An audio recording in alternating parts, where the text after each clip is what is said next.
This is NDTV. And you're watching NDTV Prime.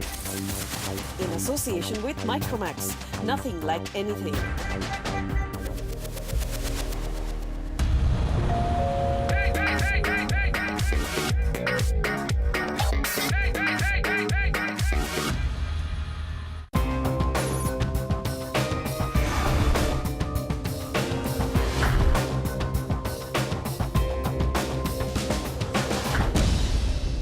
Property बाजार में निवेश की सटीक सलाह के साथ पेश है आपका पसंदीदा शो प्रॉपर्टी इंडिया।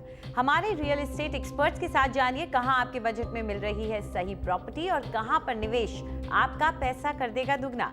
आपके सवालों के जवाबों और रियल एस्टेट की हर बड़ी खबर के साथ मौजूद हैं हम। नमस्कार, मैं हूं अंजलि इस्टवाल। इसके अलावा अगर आप प्रॉपर्टी पर और ज्यादा जानकारी चाहते हैं तो आप हमारी वेबसाइट ndtv.com/property पर जा सकते हैं।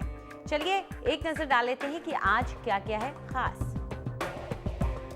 मुंबई में सिडको के नैना प्रोजेक्ट में भी हुई देरी, प्रोजेक्ट नाकामी की कगार पर। जमीन के अधिग्रहण की समस्याओं का क्या कोई हल है? रिहायश और निवेश के लिए शहर की कौन से इलाके हैं सबसे बेहतर? पाइए अपने सवालों के जवाब। और दिल्ली की ट्रैफिक समस्या को सुलझाने के लिए बनने वाला केएमपी एक्सप्रेसवे खुद बना एक समस्या।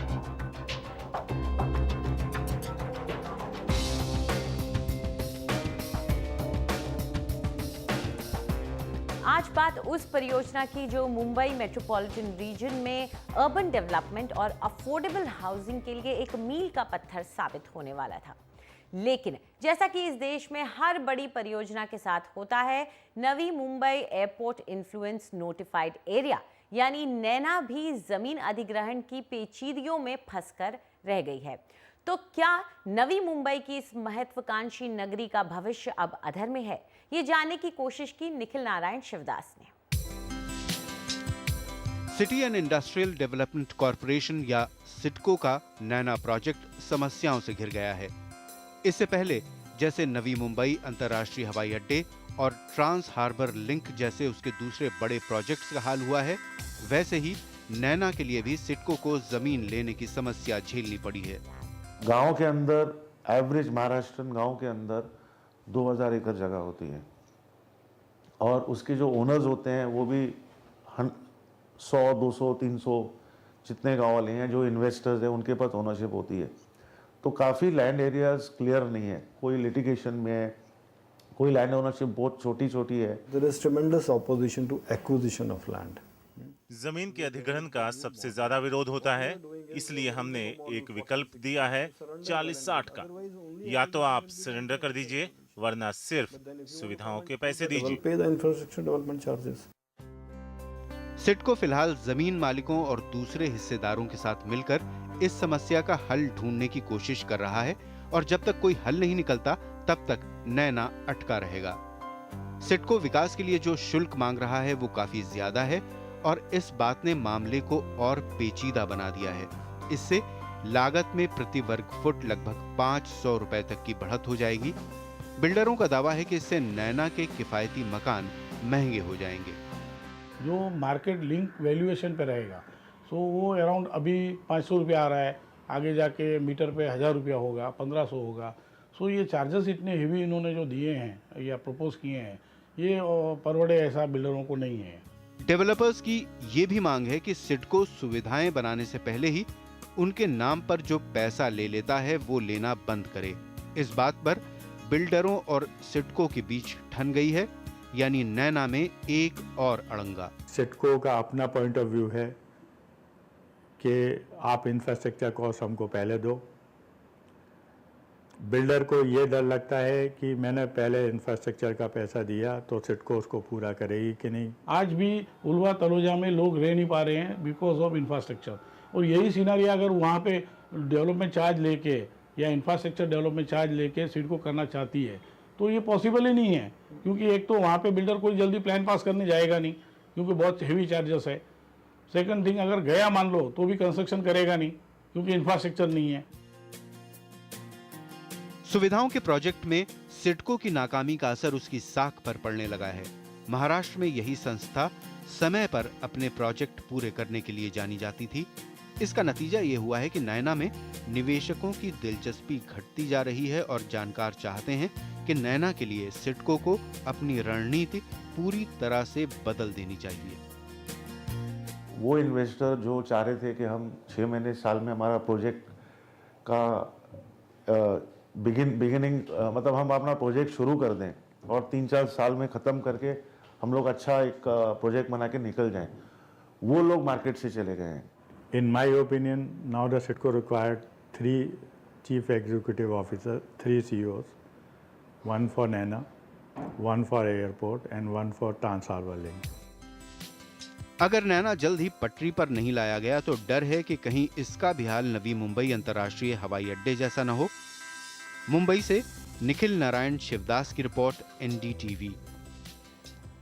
और इस पूरे मुद्दे पर चर्चा करने के लिए हमारे साथ मौजूद हैं अरविंद नंदन, जो कि प्रॉपर्टी एक्सपर्ट हैं, और साथ ही रमेश भाई शाह, जो कि जनरल सेक्रेटरी हैं federation of housing industries association Navi Mumbai और रायगढ़ के। आप दोनों का शुक्रिया हमारे साथ जुड़ने के लिए।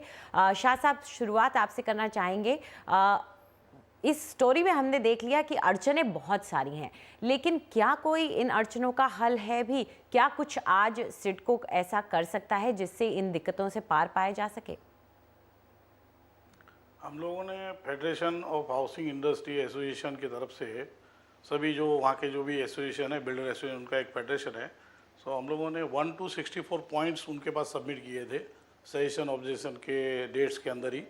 और उस सजेशन ऑब्जेक्शन पे अगर विचार किया जाए तो ये स्कीम बहुत अच्छी तरह सक्सेस भी हो सकती है। जी, तो किस तरह के सजेशंस आपने दिए हैं? हम लोगों ने उसमें ऐसा दिया है कि एक तो छोटे बिल्डरों के लिए जैसे ये 60-40 का स्कीम है, वो 25 एकड़ के ऊपर जिसके पास लैंड रहेगी उनके लिए लागू होती है। तो छोटे बिल्डरों के लिए इन्होंने जो 0.5 FSI का रखा है और उस पर चार्जेस उन्होंने इंफ्रास्ट्रक्चर डेवलपमेंट चार्ज के नाम से 3230 रुपया वगैरह उन्होंने मांगा है, प्रपोज किया है।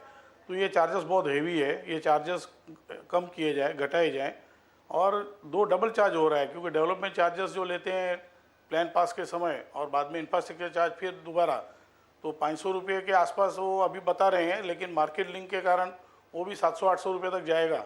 तो दोनों में से एक चार्ज रखा जाए और उसको भी रिजनेबल नीचे लिया जाए, क्योंकि जो इंफ्रास्ट्रक्चर डेवलप होगा वो सब बिल्डर लोग पैसा भरेंगे तब होगा, ऐसा नहीं होना चाहिए।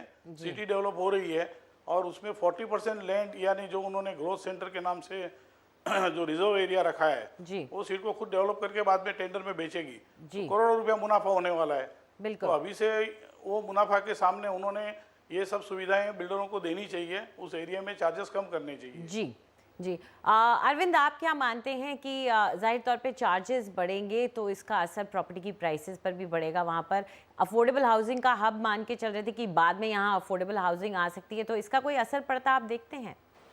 जी हाँ, असर बिल्कुल पड़ेगा। और जैसा रमेश जी ने भी कहा कि अगर आप इनपुट के लेवल पर ही अगर आप कीमतें बढ़ा देंगे तो फिर जो एंड प्रोडक्ट होगा वो तो ज़रूर महंगा हो जाएगा। लेकिन इसमें 1-2 बातें और हैं अंजलि जी ध्यान देने लायक। सबसे पहले तो ये कि ये एक मैं कहता हूँ 3 तरफा या त्रिकोणीय टाइप का तरह का मामला है। इसका एक कोण तो सिडको है या आप कह लें सरकार है, दूसरा कोण जो है डेवलपर्स का है, और तीसरा कोण उन लोगों का है जो ज़मीन देने वाले हैं, जो आज ज़मीन के ओनर हैं, धारक हैं। तीनों की ही अपनी अपनी ऐसी समस्याएं हैं जो कि एक मीटिंग पॉइंट पर नहीं आ रही हैं, और ये मेरे ख्याल से सबसे दुर्भाग्यपूर्ण स्थिति आज बनी हुई है। तो पहल तो नेचुरली सिडको की तरफ से करनी होगी। डेवलपर्स का जो पेन पॉइंट है उस पर ध्यान देना बहुत ज़रूरी है, क्योंकि वो क्रिएटर हैं। लेकिन एक जो दूसरी बात मैं कहना चाहता था वो ये है कि देखिए, जब NMIA बनेगा, नवी मुंबई इंटरनेशनल एयरपोर्ट बनेगा, उसकी विसिनिटी में आज तो संभव है, लेकिन लॉन्ग रन में अफोर्डेबल हाउसिंग शायद वैसे भी संभव नहीं रहेगी। तो ये मानना कि उस सारे एरिया में हम बहुत सारी अफोर्डेबल हाउसिंग क्रिएट कर लेंगे, ये मैं समझता हूँ अपने आप में एक ऐसा कंसेप्ट है जो बहुत लंबे समय तक जिसका निर्वाह करना संभव नहीं होगा। जी, उधर लैंड एक्विजिशन को लेके, ज़मीन अधिग्रहण को लेकर के 50 बातें सामने आ रही है। यहाँ मैं आपसे जानना चाहूँगी शाह साहब, जो पैकेज वहाँ पे दिया जा रहा है वो देश के जितने इलाकों में दिया जाता है उससे बेहतर ही है, तो उसके बावजूद आपको लगता है क्या ये जो प्रॉब्लम्स हैं ये अभी आगे चलती रहेंगी? इसमें आप एक बेसिक बात समझ लीजिए कि लैंड एक्विजिशन एक्ट के हिसाब से इन्होंने जो रिजर्वेशन डाला है ग्रोथ सेंटर के हिसाब से, वो टोटल एरिया जो है 23 गांव का, उसमें करीबन 30 to 40% जैसा पूरा रिजर्वेशन एरिया है। तो वो जो एरिया के जो लैंड है उसकी मार्केट वैल्यू, गवर्नमेंट वैल्यू जो हम लोग बोलते हैं, वो 50,000 के आसपास एकड़ होगी। तो वो हिसाब से देखेंगे तो 2 लाख रुपए एकड़ में सारा लैंड एक्वायर हो जाएगा। ऐसी अगर कोई समझ है तो वो गलत हो जाएगी, क्योंकि जो लैंड ओनर है वो मानेंगे नहीं उस बात को। और जो उन्होंने स्कीम निकाला है 60-40 में, तो उसमें उन्होंने क्या बताया है कि 40% लैंड ग्रोथ सेंटर की आप लेके हमको दे सकते हैं, यानी 60% आर जोन ले लो, 40% ग्रोथ सेंटर ले लो, और ग्रोथ सेंटर सिडको को अगर हैंड ओवर करते हैं तो 1 FSI उनको मिलेगी। इस टाइप का उन्होंने एक ढांचा बनाया है। तो इस हिसाब से अगर सक्सेस करना है तो बहुत बड़े बिल्डर इधर आने चाहिए, वो पॉसिबल नहीं है।